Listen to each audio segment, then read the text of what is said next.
இது என் மச்சான் கிருபா சங்கர். இவர் வந்து அனிமல்ஸ் நிறைய வளர்த்துவார், பறவைகள் இதில் நிறைய வளர்த்துவார். பார்க்கலாம், புறா வளர்த்துறாரு. இது புறா கூண்டு. இது என்ன புறா கிருபா? கருப்பு புறாவா? நிஜமாலுமே புறா என்ன பேருன்னு தெரியாதா? மணிப்புறா, மாடப்புறாம்பாங்களே, அதெல்லாம் உனக்கு தெரியாதா?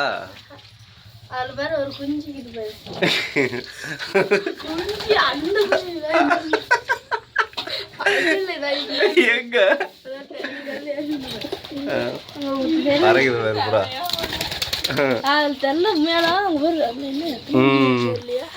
குட்டி புறா என்னடா சொல்ற? நிஜமாலும் இருக்குது இருக்குது இருக்குது. 3 புறா, 3 புறா பங்கமாகுது. அங்கேயே முட்டை பறிச்சிருமா?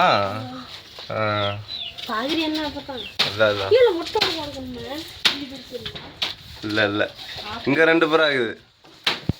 மூளையில அதே கூடு கட்டி பிடிச்சா வர்றா. நீ வளர்த்த புறா கூடு கட்டிக்குது அதுவே. சின்ன புறா, குட்டி புறா. புறா இங்கே தான் இருக்குமா இல்லை எங்கனாலும் போகுமோ ஏறதுங்க? ஊர் ஊரா போயிட்டு இங்கே வந்துடுமா? எவ்வளோ நாளாக வளர்த்திட்டு இருக்கிற இந்த புறாலாம்? 1 வருஷமாம்மா? எனக்கு தெரிஞ்ச 2-3 வருஷமா வளர்த்திட்டு இருக்கிற. இப்போ புது புறா. அடுத்தது பப்பி ஒன்று வளர்த்தாரு பாரு. அழகா பால் குடிச்சிட்டு படுத்துக்குச்சு. பப்பியா பிறக்கணும். எவ்வளோ ஜாலியாகுது பாரு, கிருப்பு மாதிரியே. டிஸ்டர்ப் பண்ணல. எந்திரா எந்திரிச்சிட்டான். நைட்லாம் கடிச்சு கடிச்சு வைக்கிறான். தூங்கினா தலையை பிடிச்சி எழுப்புறான். அழகு பப்பியாகிறான்.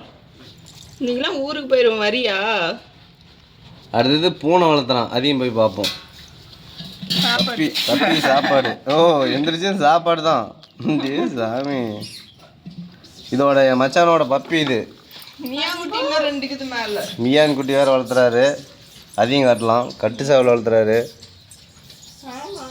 இப்போ வந்து நம்மளை வந்து மியாங்குட்டி வளர்த்துறாரு, அதையும் பார்ப்போம். எது மேலே இன்னும் இப்போ மேலே இருக்குதா பாருங்க. புறா, பப்பி குட்டி, இப்போ மியாங்குட்டி. அம்மே பாருங்க. அம்மு இங்கே நாங்கள் தான்டா உங்களை காட்டுறோம் பாருங்க. வளர்த்துற ஜீவன் நல்லா ஒன்றா வந்துருச்சு. பப்பி, புறா, கட்டு சேவலுது. எங்கள் மச்சானோட எல்லா பெட் அனிமலும் வந்துருச்சு பாருங்க. பூனை தவிர எல்லாம் வந்துருச்சு. அது 3 கட்டு சேவல் ஆகுறப்ப. ஓகே பாருங்க, கட்டு சேவல் 3 வளர்த்துறாரு. சூப்பராக இருக்குது பாருங்களாம். நல்லா தயாராகிச்சுன்னா நல்லா பெரிய சேவலாக வந்துடும். இந்த கட்டு சேவல் எவ்வளோன்னு வாங்கினேன்? ஒரு சேவல் 2500 ரூபா.